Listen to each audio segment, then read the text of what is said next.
The hall of the Crimson Peak Pack reeked of pine polish and the metallic scent of anticipation. For Elara, it smelled like lye and sweat. Her hands, perpetually stained and cracked, worked the stone floor of the grand entrance, smoothing away the last traces of mud left by Alpha Torin's arrogant patrol. Above her, the pack's elite, sleek she-wolves, dressed in gowns of silver silk and deep velvet, drifted like predatory ghosts, preparing for the night's sacred binding ceremony. One in particular, Vera, the local Alpha's favored candidate, paused near Elara, her gown a shimmering emerald green. She clicked her sharp silver nails against the marble floor. "Look up, dust rat," Vera drawled, her voice carrying the amplified, scornful timbre of a high-ranking wolf. "Do you see this? This is what power smells like. You smell like the dirt we walk on." Elara didn't flinch. Her training, learned from the silent ancient human gardener Garth, was absolute. Be nothing, see nothing, know nothing. She was a servant, a thrall, one of the few humans tolerated in the werewolf dominion of the northern peaks.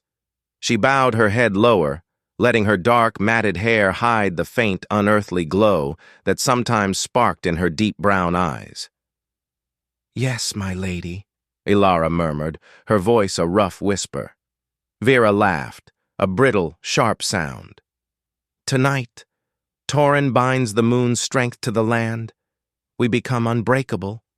And you, Elara, will still be scrubbing the floors where the Alpha King will walk." She kicked a silver slipper, sending a spray of soapy water onto Elara's threadbare skirt before sweeping away. Elara waited until the sound of Vera's laughter faded. Only then did she straighten, a tremor running through her. It wasn't rage, it was power. Elara was no mere thrall. She was the last descendant of the Aura Weavers, the human mages who had once balanced the wild magic of the North. She could feel the ambient energy of the earth, a deep, resonant hum that no wolf could sense. Tonight, that hum was a frantic, discordant scream. The binding ceremony wasn't just a mating ritual. It was a ritual of pure magical usurpation, and the land knew it. Garth, leaning against a stone column nearby, tending a wilting fern that was miraculously still alive, caught her eye. His face, etched with a century of secrets, gave a minute shake of the head. Wait. Part 2. The Crimson Pact. The great hall, normally cavernous and cold, was ablaze with firelight. Two massive thrones sat upon a dais. The left, richly carved oak for Alpha Torin, the right, an empty stone seat reserved for the most powerful wolf in the world, the Alpha King of the Northern Lands. The pack was gathered, a sea of formal, expectant faces. Elara, having finished her duties, was confined to a shadowed alcove near the kitchen entrance, serving wine to the passing guards. The air was thick with the musk of dominant wolves and the sickly sweet scent of ceremonial incense. Suddenly a shift. A powerful, chilling silence swept across the hall, snuffing out whispers and laughter alike. The Alpha King had arrived. He was nothing like the swaggering, polished wolves of Crimson Peak. Kael was raw, built like granite, and draped in a travel-worn leather coat over dark armor. His face was sharp, scarred, and his eyes, a startling glacial blue, swept the room not with arrogance, but with a hunter's intense, focused appraisal. He carried an air of desperate urgency, and it made the local wolves uneasy. Alpha Torin, a man of bluster and false confidence, greeted him with forced cordiality. "Alpha King Kael, you honor us. My pack is prepared for the sacred binding. The ritual that will solidify our power is ready." Kael's voice was low, gravelly, and cut through Torin's theatrical speech. "I am not here for your ceremony, Torin. I am here for the Starlight Key."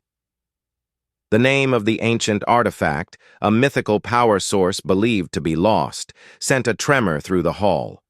Torin visibly paled but quickly regained his composure. "The Starlight Key is a children's myth, my king. I am offering you an alliance, the unified power of the peaks, secured by my binding tonight, to help you fight the shadow blight creeping from the south." Kael stepped closer to the dais, his eyes flicking over the stone throne, the ceremonial altar, and then, inexplicably, they snagged on the figure of Elara in the shadowy alcove. His glacial blue gaze pierced her, an assessment so profound it felt like a physical touch. He wasn't looking at her rags. He was looking through her. He took a sharp, almost painful breath. His focus didn't leave her for a second. Plot twist. 1. Kael wasn't here to attend a wedding or form an alliance. He was hunting a lost artifact, and for reasons unknown, the insignificant serving girl had just become his target. Part 3. The Weaver's Spark. The ceremony commenced, but Kael remained rigid, his attention divided between Torin's performance and the nervous human in the shadows. He knew the Starlight Key was not an object. The scroll fragments he recovered in the north described it as a living conduit of pure, balanced energy, a legendary aura weaver. The line was believed extinct, yet the scent of raw, contained power rolling off Elara was unmistakable. Torin and Vera ascended the dais. Torin raised a ceremonial dagger, not of steel but of obsidian, above the altar. As he began the ancient chant, the very walls of the hall began to subtly thrum with captured energy. Elara felt a searing pain behind her eyes as the pressure built. "The time for the binding is upon us," Torin roared. Kael lunged, his alpha strength bursting forth. "Stop! This is not a binding, Torin. This is a sacrifice," Torin sneered. "Always so dramatic, King. The energy must be purified. The Aura Weaver's blood is the key to unlocking the true wards of the peak." He pointed, not at the elaborate altar, but directly at Elara. "Bring her!" Torin's guards, energized by the ritualistic power, rushed the alcove. Elara's heart hammered, but Garth, the old gardener, was quicker. He seized a heavy, ornamental stone planter and threw it into the path of the nearest guard, shouting a single desperate word. "Run!" Elara didn't hesitate. She fled through the kitchen into the dark, rain-swept courtyard. She could hear the chaos erupting behind her, the terrifying snarl of the two rival alphas, the crash of stone, and the panicked shrieks of the pack. She raced toward the old servant's tunnel. Suddenly, a hand clamped down on her arm. Not a guard, but Kael. "Foolish girl. You think a hole in the ground can hide you?" Kael snarled, dragging her along. "You are the Starlight Key! You've been anchoring this packhouse's energy since the day Torin found you!" Plot twist 2. Elara wasn't just near the ritual, she was the core component. And Alpha Torin, the local pack master, had been using her for years as a magical battery. "He said my father abandoned me," Elara gasped, fighting his grip. "Lies! The Aura Weavers died protecting the northern wards from the Shadow Blight, not here. He kept you hidden to steal your power." Kael dragged her past the armory and down a narrow staircase, pulling her toward the crypt of the First Wolves, the oldest, most magically potent part of the fortress. "We can't run. We have to reverse it. I know the ritual. Your power, balanced, is the only thing that can save the North from the shadow." Part 4. Blood and Binding. They reached the crypt, a vast chamber lined with ancient, crumbling coffins. At its center was a circular stone inscribed with faded symbols. "This is the nexus point," Kael explained, breathless, pushing her towards the stone. "Torin's obsidian dagger is siphoning the land's raw energy and trying to channel it through you to supercharge his bloodline. If he succeeds, your Aura Weaver core will be burnt out, and the power will be sealed to the Crimson Peak forever." "What do I do?" Elara whispered, terrified but resolute. The fear was finally eclipsed by a fierce primal desire to protect the earth she could feel screaming under her feet. "You have to wake the spark," Kael instructed, his voice low and urgent. Embrace the energy you've been fighting for years. Visualize the balance, the sun's warmth, the moon's pull, the earth's calm. Force the siphoned energy back into the nexus. Just as Elara placed her palms on the cold, inscribed stone, Alpha Torin and Vera burst into the crypt. Torin was half-shifted, his eyes burning gold, his hands dripping blood from Kael's earlier attack. "I won't let you take my power, King," Torin roared. "It was never yours, traitor," Kael roared back, shoving Elara behind him. He didn't draw a weapon. He let his true wolf surge, a massive, terrifying shadow of the strongest alpha in the land. Torin, however, was fueled by the corrupted ritual energy. He was faster, more brutal. The wolves clashed in a horrifying, deafening battle of claws and teeth. Elara focused, the sound of the fight fading into a dull roar. She felt the ancient sleeping power deep within her belly, a coiled serpent of light. She didn't force it, she listened to it. The energy from the land, the pressure Torin had created, rushed into her, not to consume her, but to be directed. As Torin momentarily pinned Kael against the stone wall, the obsidian dagger raised for a killing blow, Elara unleashed the power. She didn't cast a spell. She weaved the atmosphere. A silent wave of pure emerald green energy, the color of living earth, shot from her hands, hitting the nexus stone. The entire crypt flashed with light, and the raw, unrefined energy Torin was holding was ripped from his grasp. Plot twist 3. Torin's strength wasn't his own. He was a false alpha, relying on stolen magical energy. When the energy was released, he was instantly depowered. Torin stumbled back, shrinking, howling in pain as the false power abandoned him. He was suddenly smaller, weaker, pathetic.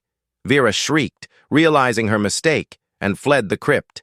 Kael, released from the attack, stood over Torin, breathing heavily, his wolf satisfied. He looked at Elara, whose whole body was faintly glowing, the most beautiful, terrifying sight he had ever seen. "It is done," Elara whispered, exhausted but strong. "The binding is broken, but the shadow blight, it's still coming, isn't it?" Part 5. The Starlight Road.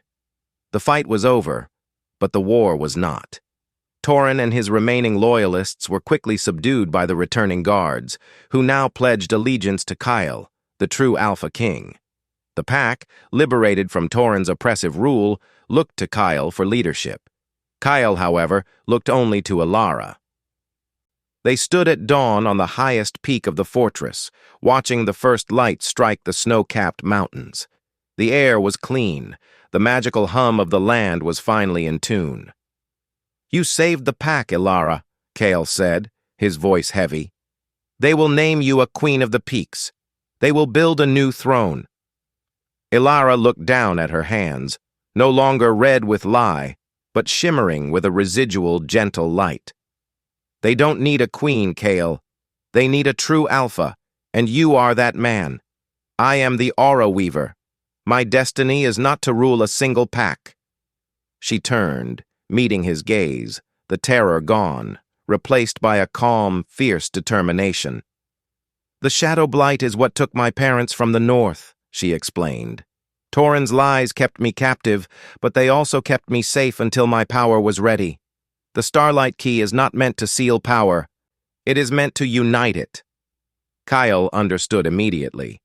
The human mages and the wolf alphas were meant to be partners, one controlling the raw earth energy, the other wielding the physical power. Balance. "The blight is growing stronger," Kael said, his jaw setting. "My kingdoms are falling. I came here for a weapon to fight a war I can't win alone." Elara stepped closer, her hand finding his armored forearm. "You found it. The peak is secured, the energy is safe. Now we go north. You lead the armies, and I will awaken the ancient wards and mend the land as we travel." She smiled, a true, fearless smile that was brighter than the sunstone sigil of her ancestors. "We don't need a crown of gold, King Kael. We need a path of light, and I know the way." He looked at the former servant. the girl who scrubbed floors and was now wielding the power of the sun and moon. He saw his future, his salvation, and his destiny. He gripped her hand tight, the leather of his glove warm against her fingers. "Then let us walk the Starlight Road, Weaver."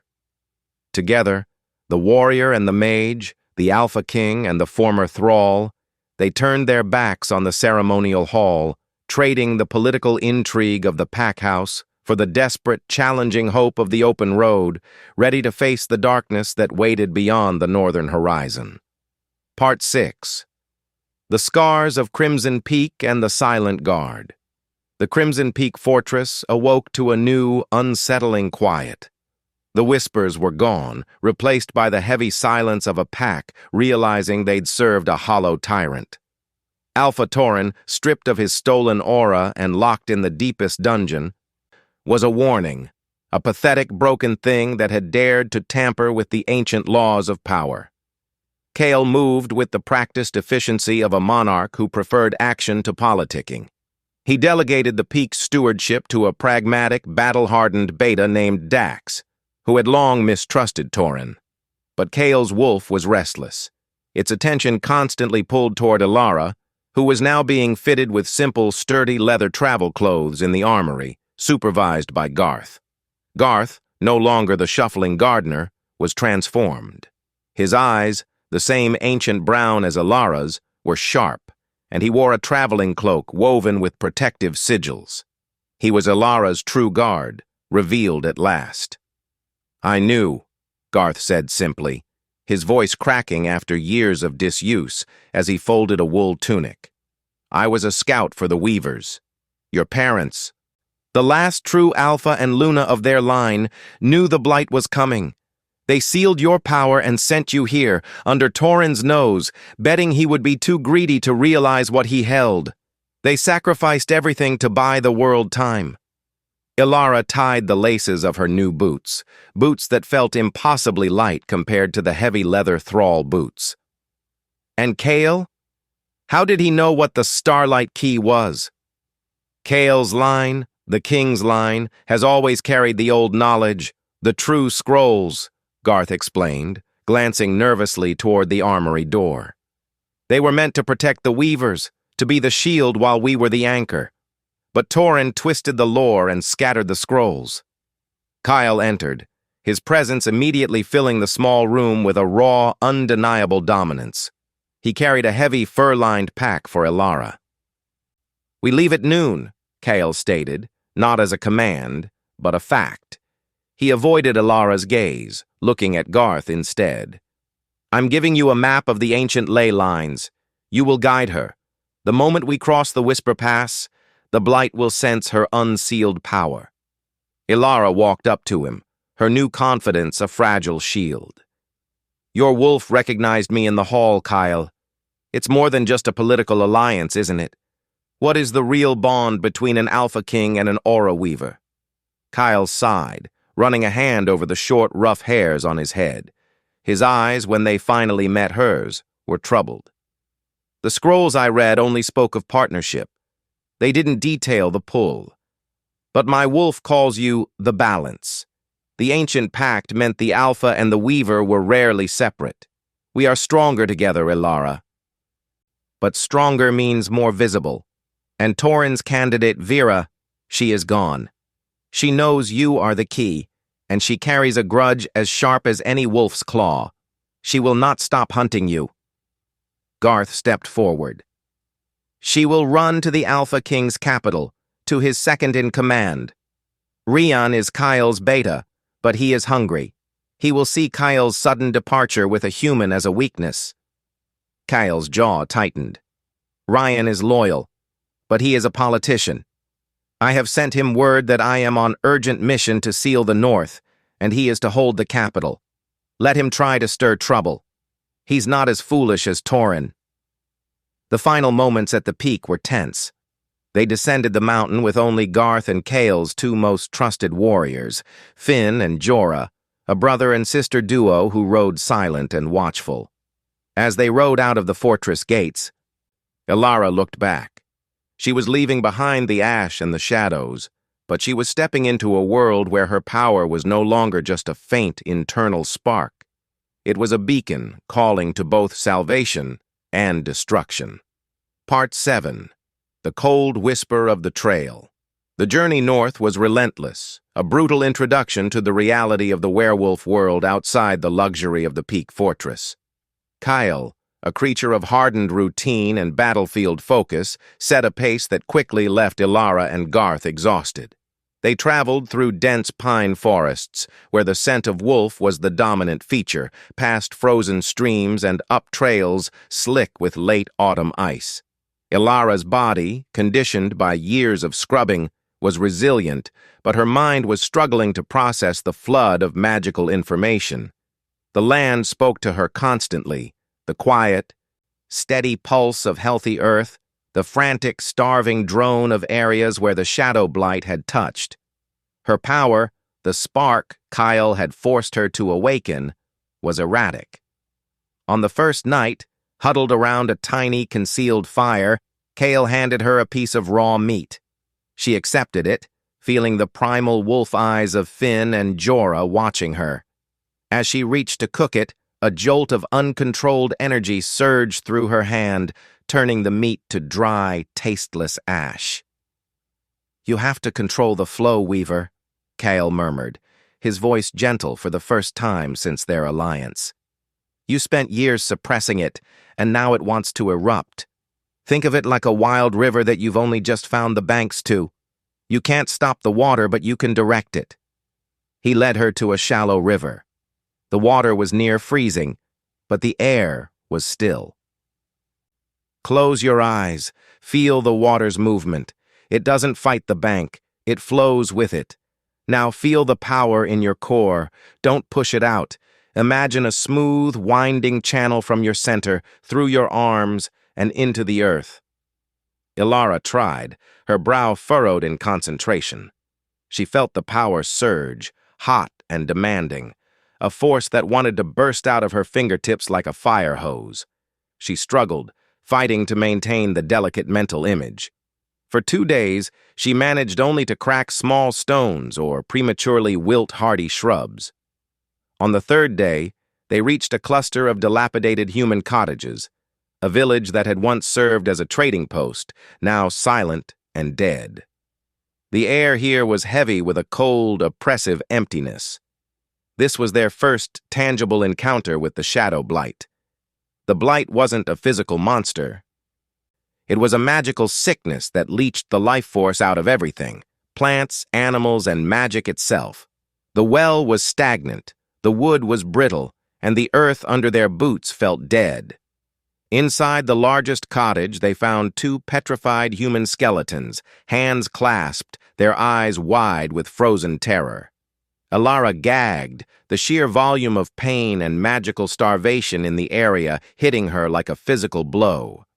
The blight was a vacuum, leaving nothing but an existential chill. "This is what we fight," Kael stated, his face a mask of grim determination. "It turns everything into less. It will consume the world if we don't restore the wards." Elara stumbled, clutching her head. "Kael, the energy here, it's screaming. I can't filter it. It's like 1,000 voices all crying for the life that was stolen." Kael immediately pulled her back, shielding her with his body. "Garth, a cloaking spell now! We can't linger!" Garth, his hands moving with practiced speed, threw a handful of dried herbs into the air and chanted an ancient human prayer. The air around them twisted, making them magically invisible, dulling their heat and scent. "The blight can't be killed with swords," Kael whispered, his breath hot near her ear. "It has to be pushed back with purified life force. You are the only weapon. You are the balance point. If you fall, Elara, the North falls." That night, Elara didn't sleep. She sat by the fire, practicing Kael's channeling exercise. She pictured the life force of the sun, the steady rhythmic heartbeat of the moon's tide, and the solid, unwavering comfort of the earth. She practiced until she could feel the power, no longer as a fire hose, but as a cool, controllable liquid in her veins. When she finally opened her eyes, A tiny, vibrant blue wildflower, a species that should not have been able to grow in this barren region, was blooming perfectly in the palm of her hand. Kael watched from his post, a rare, almost imperceptible nod of approval crossing his granite face. Part 8. The Sentinel's Test and the Shifting Sands. Their journey led them higher, into the jagged, treacherous peaks of the Ironwood Mountains. Here, the cold was a constant biting enemy, and the paths were narrow ledges carved into cliff faces. They were heading toward the first major ancient ward, the Sentinel's Test.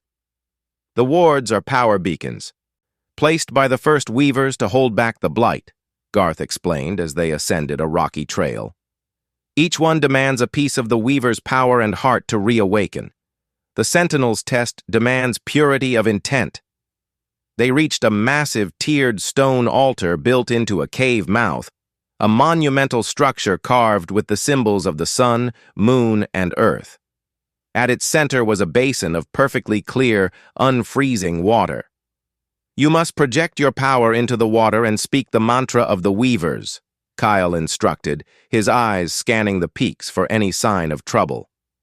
"If your intent is selfish, clouded by anger, or aimed at power, the ward will reject you and burn out your core."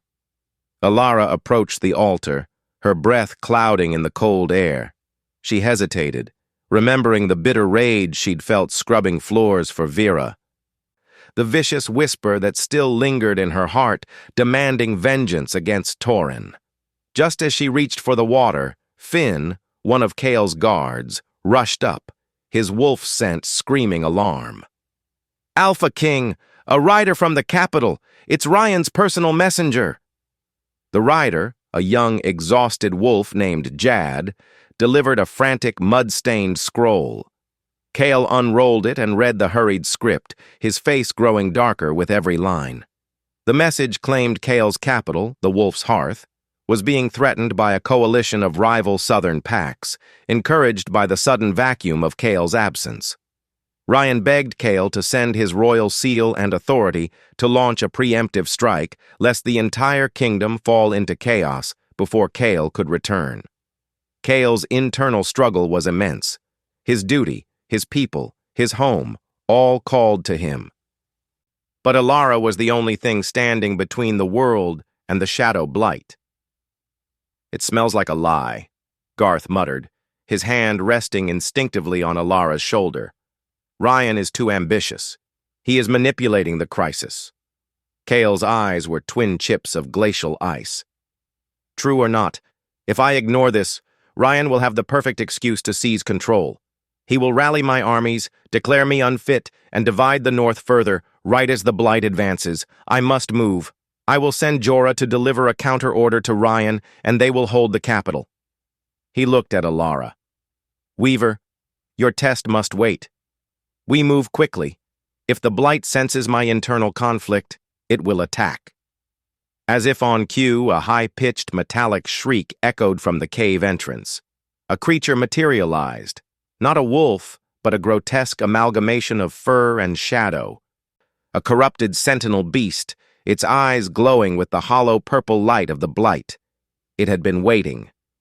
Kael roared, shifting instantly into his massive shadow-gray wolf form, a blur of muscle and rage. Finn rushed to his side. They slammed into the creature, a desperate fight for survival. The sentinel beast was resilient, empowered by the blight to regenerate quickly. Kael tore at its throat, but the wounds sealed instantly. "Elara! The water! Now!" Kael yelled, his voice half-wolf snarl. Elara knew he was right. She ignored the blinding battle and the rising fear. She stepped up to the basin, plunged her hands into the freezing water, and spoke the mantra, not out of duty, but out of a fierce purity of intent, the simple, unwavering desire to heal the corrupted land and stop the blight from ever reaching another village. The water glowed, reflecting her internal light, and the Sentinel's test accepted her. A powerful golden light erupted from the altar, slamming into the blight beast. The creature shrieked, its shadow flesh dissolving into nothingness, leaving behind only sterile, clear air. Kael, shifting back, was exhausted but safe. He stared at Elara, whose face was radiant with a new, controlled power. "You passed," he breathed, his voice thick with admiration. He then turned to Finn. "Finn, take Jad and ride to the capital. Deliver this message to Ryan. Wait for my return. The war is here." As the two warriors rode off, Kael knew he had played a dangerous hand. He had trusted his wolf's bond with Elara over his beta's political demands. But the threat from Ryan was not nullified. It had only been postponed. Part 9. The Frostfire Nexus and Vera's Ascent. The Starlight Road led them next to the Frostfire Cave, a deep, ice-laced cavern that held the second major nexus point. The temperature inside the cave should have been lethal, but Elara immediately sensed a wild, contradictory energy. Raw, chaotic magic trying to freeze itself into submission. "The Frostfire Nexus demands sacrifice of self," Garth warned, pointing to an ice pedestal at the cave's core. "It needs a steady, disciplined flow to balance the ice and fire, to mend the fracture point in the ley lines." Elara realized that the Crimson Peak, the Sentinel's Test, and the Frostfire Cave were all magical stress points. The blight was attacking the grid. She began the weaving. Unlike the sudden burst of the Sentinel, this required hours of sustained focus. She sat on the cold floor, palms extended toward the ice pedestal, channeling the balanced energy, sunfire and moon ice, into the core. Her body trembled as the power flowed out, replacing her own warmth with the intense cold of the cave, then compensating with the internal fire of the sun. Kael, standing guard at the cave mouth, received a new, highly disturbing scroll from a swift-riding guard of his own personal Wolf's Hearth unit. This message was stamped with the royal seal, but it was not from Ryan. It was from Vera. She hadn't fled to the capital. She had arrived there months ago, discreetly leveraging her influence among the wolf elite. The scroll, written with malicious satisfaction, detailed Ryan's quiet maneuvers. He had secured support from 3 neighboring alphas, all promising allegiance if he deposed Kael. The scroll concluded, "Your beta has waited long enough, King. He is about to announce your political binding to the human thrall, the Starlight Key, and declare it an act of treason to the wolf bloodline. Come home if you can, and watch your kingdom fracture." Kael felt a cold, sharp dread that eclipsed even the fear of the blight. His political life, the stability of his entire kingdom, was crumbling because of his honest, desperate move to find Elara. He looked back at Elara, who was deep in her sustained weave, sweat freezing on her brow, her face pale. If he broke her focus now, the nexus would explode, burning out her core and collapsing the ley lines. He could not protect her and his kingdom at the same time. He had to choose. He walked quietly over to Garth, whose ancient eyes were fixed on the weaving Elara. "The capital is compromised. Ryan is making his move, and Vera has engineered the narrative. If I don't go back now, I won't have a kingdom left to defend, and the armies won't follow me north to fight the blight." Garth nodded, his face grave. "I foresaw this. The Alpha King is a shield, but the Weaver is the anchor. You must go. I will protect her. But the journey back will take you days. Ryan will use that time to solidify his betrayal." Major conflict. Kael wrestled with the choice. His wolf screamed to stay and protect the balance, but the king's sense of duty demanded he prevent a civil war that would doom them all. He knelt beside Elara, whose eyes were closed in concentration. He gently touched her cheek, a light, tender touch, a desperate promise. "I will be back, Elara. Hold the balance. Trust the power." Then, Kael, the Alpha King of the North, left his destiny and his greatest weapon behind. He turned and ran, the sound of his armored boots echoing rapidly down the cave tunnels, heading south to reclaim his throne from the man who was once his closest ally. He left Garth alone with Elara and his guilt. Plot twist. 4. Vera, the scorned elite she-wolf, has become the political mastermind, successfully exploiting Kael's noble intentions to lure him away from Elara and expose the secret alliance, weakening both the Crown and the Weaver. Part 10. The Weaver Alone in the Dark. Elara remained in the sustained weave for another 3 hours, unaware of Kael's frantic departure. When she finally broke contact with the Frostfire pedestal, a blast of warm, earthy air flooded the cave, chasing away the bone-deep cold. The nexus was mended. She looked up, heart soaring with triumph, only to realize the cavern was empty, save for Garth. The heavy silence where Kael's strong presence should have been was deafening. "He had to go," Garth said, his voice flat, sitting cross-legged near the entrance. "Political intrigue. Ryan is making his move in the capital, claiming the king has abandoned his duties for a human thrall." A cold, sharp wave of realization hit Elara. Kael's absence felt like a physical tearing, the newly formed bond between them screaming at the separation. She was left with a heavy, sickening guilt. Her existence, the very reason Kael had gone north, was now being used to destroy his kingdom. "We continue north," Elara declared, rising, her resolve hardened. "The Shadow Blight does not wait for political battles." For the next 2 days, the journey was slower, marked by Elara's rapid, intensive self-training. She learned to channel her aura not just to heal, but to defend. Garth taught her ancient weaver tricks, using small, sharp bursts of pure light to disorient. Their new pace, however, made them vulnerable. They were traveling through a heavily forested pass when Garth suddenly stopped, pulling Elara behind a thicket of white birch. "They're not wolves," Garth whispered, his hand drawing a shimmering, subtle shield of green light around them. Too much metallic scent. Mercenaries. Ryan's pawns, sent to capture the Starlight Key and deliver her to Vera. 4 figures emerged, burly human mercenaries, their faces covered by dark hoods, armed with crossbows and iron clubs. They were tracking Kael's scent, knowing he couldn't have gone far.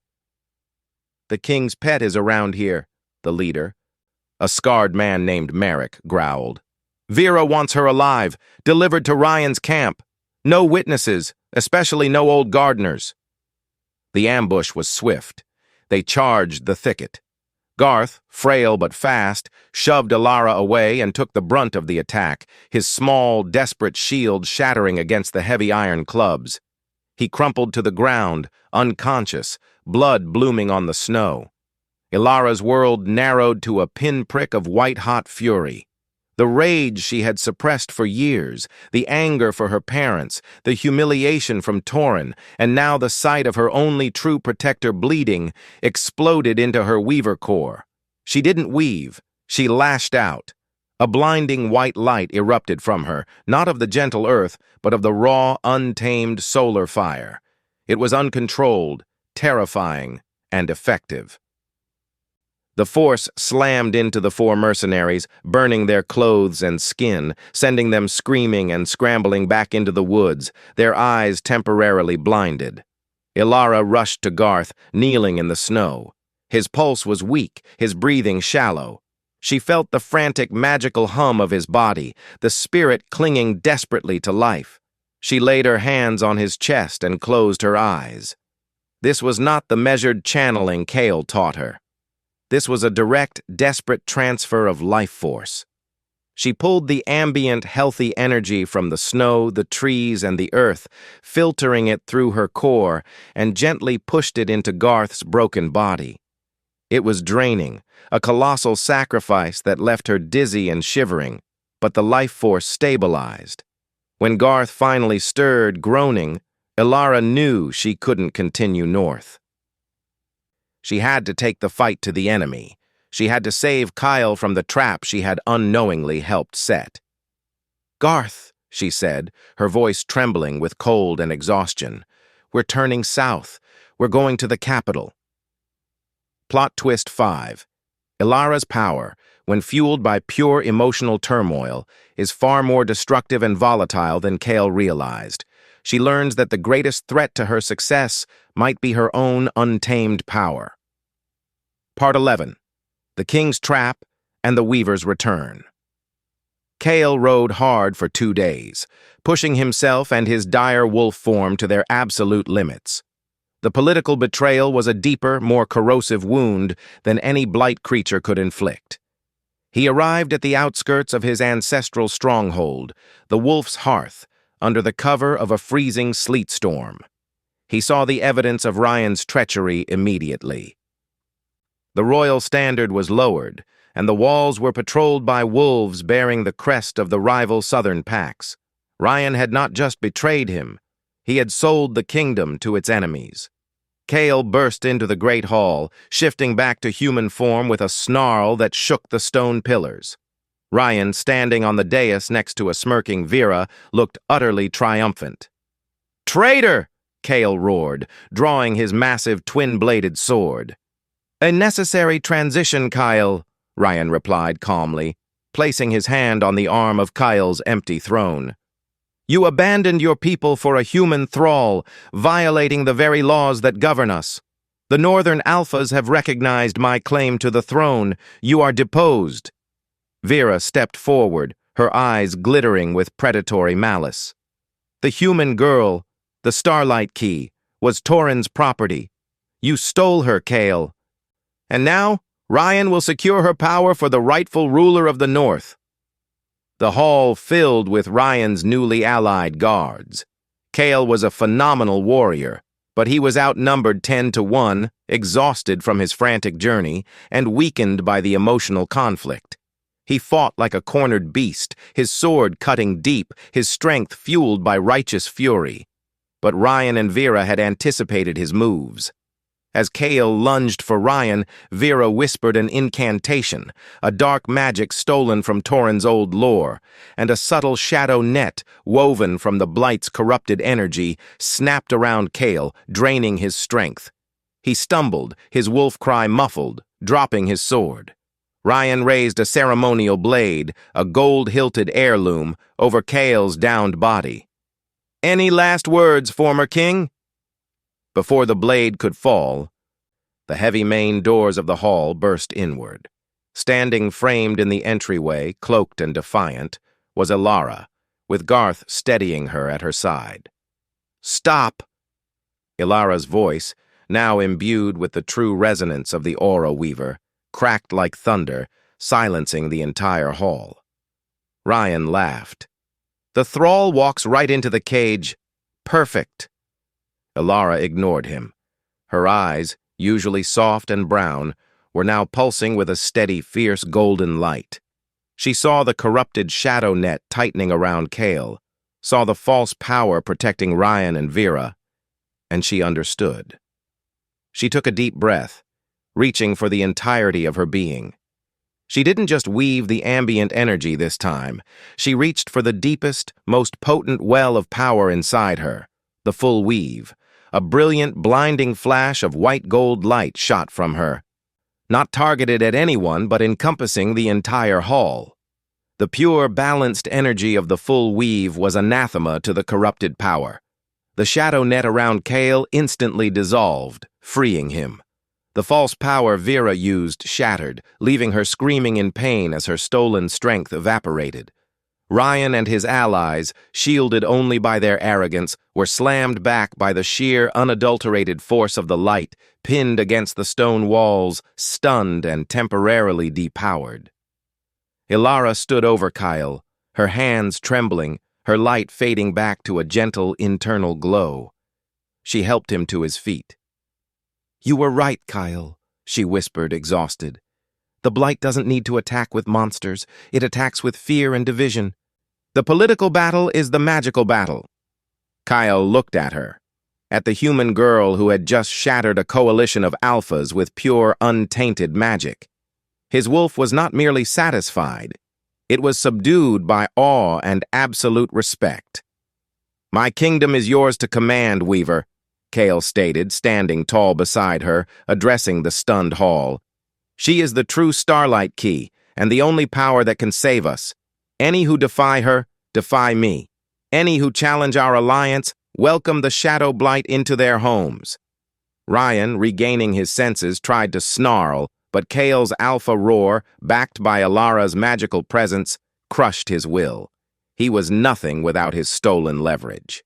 Part 12. The Gates of Shadow. The immediate crisis was averted, but the true war remained. Kael reclaimed his throne, and Rian and Vera were summarily stripped of rank and exiled, a mercy given only because Kael needed every wolf to fight the true enemy. The political reconciliation was brutal, but the wolves who witnessed Elara's power did not question her authority. She was the balance, the aura weaver. Kael and Elara spent the next week in intense preparation. Kael mobilized his armies, explaining that the Shadow Blight was an enemy that could not be defeated by sheer physical force, but by the combined strength of wolf and weaver. Elara, now resting in the king's chambers, not as a consort, but as a co-strategist, worked with Garth, poring over the ancient ley line maps. "There is one last, massive fracture point," Elara explained to Kael, tracing a line on the map that led to the farthest northern edge of the known world, a place called the Sunder Wall. "It's where the Blight has been entering for centuries. The final ward, the Eternal Hearth, must be activated there." Kael's eyes were grim. "That place is pure shadow. No wolf has ever returned from there." "Then we will be the first," Elara said, taking his hand. "We are the balance, Kael. The warrior and the mage, the shield and the anchor. I will perform the weaving, but it will require everything I have. I will be defenseless. You and your army must hold the line against the shadow while I mend the world." The final journey was swift and somber. Kael rode at the head of 1,000 wolves, a disciplined, silent army. Elara and Garth followed, cloaked and protected. Days later, they stood at the edge of the Sunder Wall. It was a massive, jagged chasm in the earth, perpetually covered in a noxious purple-black smog. The air was dead, silent and bitterly cold. Corrupted creatures, blinded wolves, twisted bears, and shadow drakes patrolled the edges, waiting. "This is it, Weaver," Kael stated, his hand resting on the hilt of his newly retrieved sword. "We hold the line for as long as it takes. Give me a sign." Elara walked to the edge, where the final, massive nexus stone of the Eternal Hearth stood half-submerged in the shadow smog. She was no longer afraid of the immense power she held. She was afraid of failure. She plunged her hands into the smog, feeling the intense, destructive cold of the blight try to consume her. She began the weave of the Eternal Hearth, the final, most demanding ritual. She called upon the energy of the world, the sun, the moon, the earth, the very life force of the wolves behind her. It poured through her, a blinding, multicolored stream of pure, balanced magic. She began to mend the fracture point, replacing the dark void with vibrant, living light. As the light grew, the creatures of the blight shrieked. A massive, horrifying wave of shadow surged from the chasm, aimed directly at Elara. "Now!" Kael roared, and the wolf army surged forward, crashing into the shadow wave. Kael was a blur of steel and fur, defending Elara's exposed body with a ferocity that shook the earth. The battle raged for hours. Kael's forces took heavy casualties, but they held. They were driven by the sight of Elara, the human girl, bathed in brilliant light, mending the very fabric of their world. Finally, Elara's light reached its peak. With a soundless crack, the Sunder Wall sealed. A brilliant dome of emerald green energy, the ancient ward, fully restored, rose over the north. The Shadow Blight was contained. The air cleared, and for the first time in centuries, the northern sky was pure and clean. Elara collapsed, utterly spent, into Kael's arms. The battle was won, the kingdom was saved, and the Aura Weaver had fulfilled her destiny. They stood together on the restored Sunder Wall, watching the golden dawn. Kael, his armor bloodied, looked down at Elara. She looked up at him, a warrior queen who scrubbed floors until she saved the world. "The war is contained, Weaver," Kael murmured, pulling her close, the bond between them now inseparable, a promise forged in fire and shadow. "The North is safe, but there are still so many wounds to heal." "Then we start mending," Elara replied, leaning into his strength, her eyes already seeing the path forward, the long, Starlight Road of reconstruction that stretched before them. "We mend the land, and we mend the people, together." The Alpha King and the Aura Weaver, the symbol of the ancient balance restored, turned toward their future, ready to build a new world on the foundation of the old, ensuring that no shadow would ever fall upon the North again.